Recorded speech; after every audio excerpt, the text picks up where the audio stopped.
Bienvenue dans cette nouvelle vidéo où on va voir ensemble 7 types de logos, 7 grandes familles de logos. Si vous avez un projet de création de logos, n'hésitez pas à aller sur befreelancer.com, le lien est dans la description.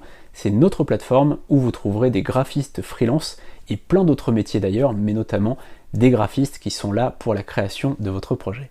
Je tiens à préciser avant de commencer cette vidéo qu'il y a plusieurs classifications de logos. Parfois on entend qu'il y a 4 grandes familles, parfois qu'il y en a 5, parfois il y en a 7. Ça dépend en fait de comment on voit les choses.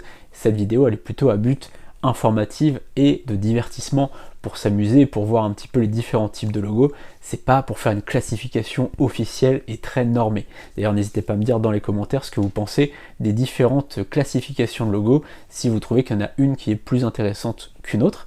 Et quel est votre type de logo différent? Vous pouvez me dire tout ça dans les commentaires. Autre chose, c'est qu'un logo, il peut être dans 2 familles. Ça peut arriver, certains logos sont dans 2 familles, ce qui peut donc arriver en fonction de l'évolution du logo. Parfois, à la base, comme Volkswagen par exemple, c'était un monogramme, ça représentait vraiment le V et le W de Volkswagen, et puis c'est devenu presque un symbole qui ne représente plus finalement ce qui représentait à la base, même si au début c'est vraiment les monogrammes V et W, mais on en a fait par l'évolution, on a l'impression aujourd'hui que c'est un symbole qui est abstrait en fait, qui n'a pas de vocation à représenter quelque chose. Donc ça c'est plutôt amusant, il y a des logos qui évoluent et par leur design aussi, parfois ça représentait quelque chose et ça ne représente plus quelque chose, c'est plutôt abstrait maintenant. On commence avec le logotype ou mot symbole comme Jeep ou FedEx. Là on voit bien que le logo c'est le nom de l'entreprise. On n'a pas un autre symbole. Le logo c'est le nom de l'entreprise, c'est juste qu'il est stylisé avec une certaine typo, avec parfois des petits éléments, des petites choses cachées, comme dans le logo FedEx par exemple.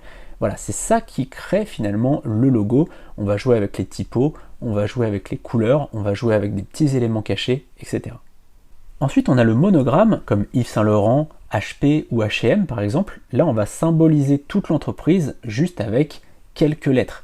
Yves Saint Laurent, aujourd'hui, quand on voit le YSL, on comprend que c'est le luxe, que c'est cette marque de luxe française. Ensuite, on a le symbole figuratif. Alors, symbole, pourquoi? Parce que quand on a le logo Apple, par exemple, on n'a pas écrit forcément Apple à côté.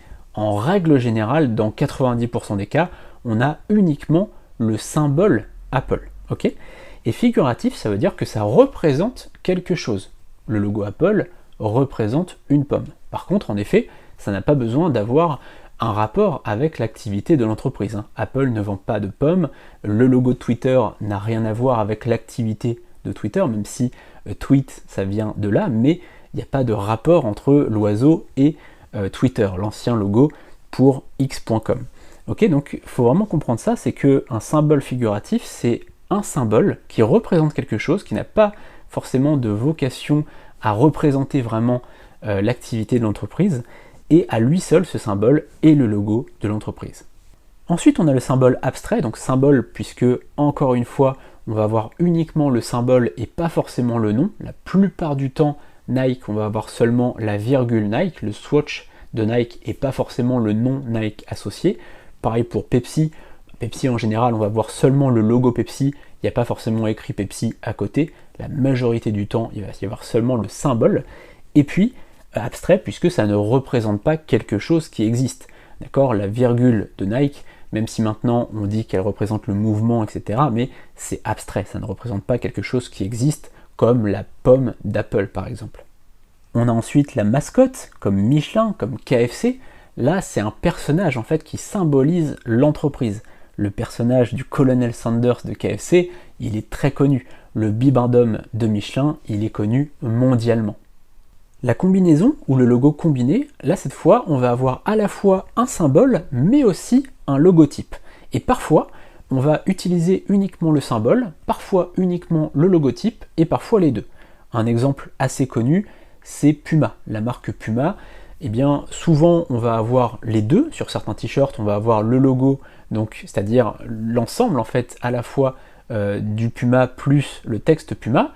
Parfois on va avoir seulement le symbole Puma et c'est tout, en fait on va pas avoir le texte Puma, et parfois on va avoir uniquement le texte Puma écrit. Voilà, donc ça c'est un exemple assez connu, mais on a aussi Lacoste, on a aussi Carrefour, on a plein d'exemples comme ça. Et enfin, on a le logo emblème qui forme un tout. On a à la fois le texte et le pictogramme, entre guillemets, hein, le symbole, dans un même logo. C'est par exemple le cas de Starbucks, c'est le cas de Harley-Davidson, qui sont les plus connus mondialement, mais il y en a d'autres hein, évidemment.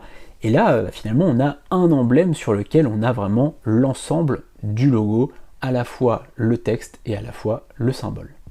Voilà, dites-moi dans les commentaires votre type de logo préféré et on se retrouve dans quelques jours pour une nouvelle vidéo. Et si vous avez un projet de création de logo, vous pouvez aller voir sur befreelancer.com.